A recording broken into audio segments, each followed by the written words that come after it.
اعوذ باللہ السمیع العلیم من الشیطان الرجیم من ہمزہ ونفخہ ونفثہ۔ سورہ بقرہ کی آیت نمبر 104 میں اللہ رب العالمین کا ارشاد گرامی ہے، اے ایمان والوں، اللہ کے رسول کو مخاطب کرتے وقت رائنا نہ کہا کرو بلکہ انظرنا کہا کرو، اور پھر سنا کرو کہ آپ کیا فرماتے ہیں، اور خبردار ہو جاؤ کہ کافروں کے لیے دردناک عذاب ہے۔ بعض یہودی جب رسول اللہ صلی اللہ علیہ وسلم کو اپنی طرف متوجہ کرنا چاہتے تو اپنی زبان کو توڑ مروڑ کر رائنا کہتے۔ اللہ تعالیٰ فرماتا ہے سورہ نساء کی آیت نمبر 46 میں، بعض یہودی ایسے ہیں جو کلمات کو ان کی جگہ سے تبدیل کر دیتے ہیں، ان کو بے موقع اور بے محل استعمال کرتے ہیں، اور اے رسول صلی اللہ علیہ وسلم جب آپ سے بات کرتے ہیں تو کہتے ہیں ہم نے سن لیا لیکن ہم مانیں گے نہیں، اور اے رسول صلی اللہ علیہ وسلم جب آپ کو متوجہ کرتے ہیں تو یہ کہتے ہیں آپ ہماری سنیں، آپ نہ سنوائیں جائیں، یعنی آپ بہرے ہو جائیں، اور زبان کو مروڑ کر دین میں تان کے ارادے سے رائنا کہتے ہیں۔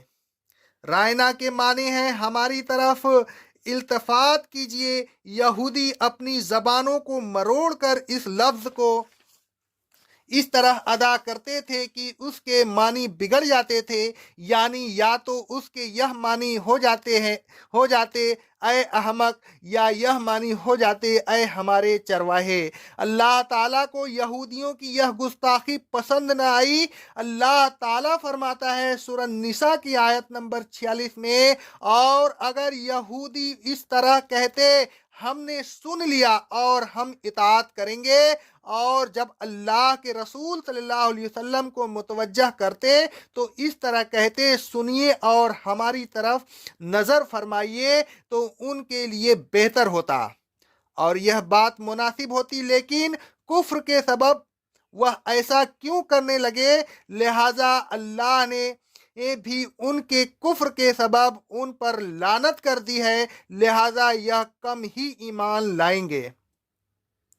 ایمان والے بھی جب رسول اللہ صلی اللہ علیہ وسلم کو مخاطب کرتے تو نیک نیتی کے ساتھ رائنا اسی ہی کہتے۔ اللہ تعالیٰ نے آیت زیر تفسیر نازل فرما کر ایمان والوں کو اس لفظ کے استعمال کرنے سے روک دیا۔ اللہ تعالیٰ نے فرمایا ہے اے ایمان والوں، رائنا کہہ کر رسول صلی اللہ علیہ وسلم کو متوجہ نہ کیا کرو بلکہ اس کے بجائے انظرنا کہا کرو، یعنی ہماری طرف نظر فرمائیے۔ آگے فرمایا انظرنا کہنے کے بعد پھر کچھ نہ کہا کرو بلکہ خاموشی کے ساتھ آپ کے متوجہ ہونے کا انتظار کیا کرو، اور پھر جو کچھ آپ فرمائیں اسے سنتے رہا کرو، اور خبردار ہو جاؤ کہ رسول صلی اللہ علیہ وسلم کے ساتھ گستاخی کرنے والے کافروں کے سوا اور کون ہو سکتے ہیں، اور کافروں کے لیے آخرت میں دردناک عذاب ہے، وہاں ان کو اس گستاخی کا مزہ چکھنا ہوگا۔ اے لوگوں، رسول اللہ صلی اللہ علیہ وسلم کی شان بہت بلند ہے، اپنی گفتگو میں آپ کے خلاف شان کوئی بات نہ کہا کیجیے۔ اللہ تعالیٰ نے قرآن مجید میں جگہ جگہ رسول اللہ صلی اللہ علیہ وسلم کا ادب و احترام کرنے کی تلقین کی ہے۔ اللہ رب العالمین فرماتا ہے سورہ حجرات کی آیت نمبر 1 میں، اے ایمان والو، اللہ اور اس کے رسول سے آگے نہ بڑھو۔ سورہ حجرات کی آیت نمبر 2 میں اللہ رب العالمین فرماتا ہے، اے ایمان والو، نبی کی آواز سے اپنی آواز کو بلند نہ کرو، اور جس طرح آپس میں ایک دوسرے سے روز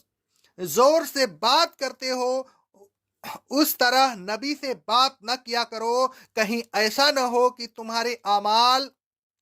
ضائع ہو جائیں اور تمہیں خبر بھی نہ ہو۔ سورہ حجرات کی آیت نمبر 4 اور 5 میں اللہ رب العالمین فرماتا ہے، اے رسول صلی اللہ علیہ وسلم، جو لوگ آپ کو حجروں کے باہر سے آواز دیتے ہیں ان میں اکثر بے عقل ہیں، اور اگر وہ صبر کرتے یہاں تک کہ آپ خود باہر نکلتے تو یہ ان کے لیے بہتر ہوتا۔ انہیں چاہیے کہ آئندہ ایسا نہ کریں۔ اب تک جو زیادتی ہوئی اسے اللہ تعالیٰ نے معاف کر دیا، کیونکہ اللہ غفور الرحیم ہے۔ سورہ اعراف کی آیت نمبر 157 میں اللہ رب العالمین فرماتا ہے، جو لوگ رسول صلی اللہ علیہ وسلم پر ایمان لائے اور ان کا احترام کیا، ان کی مدد کی اور اس نور کی پیروی کی جو ان کے ساتھ نازل کیا گیا ہے، تو ایسے ہی لوگ فلاح پانے والے ہیں۔ الغرض اے لوگوں، رسول اللہ صلی اللہ علیہ وسلم کا ادب و احترام کیجئے، آپ کے احکام کے سامنے کسی قسم کی چوں و چرا نہ کیجئے، بلکہ سر تسلیم خم کر دیجئے۔ اقول قولی ھذا، استغفر اللہ استغفر اللہ استغفر اللہ۔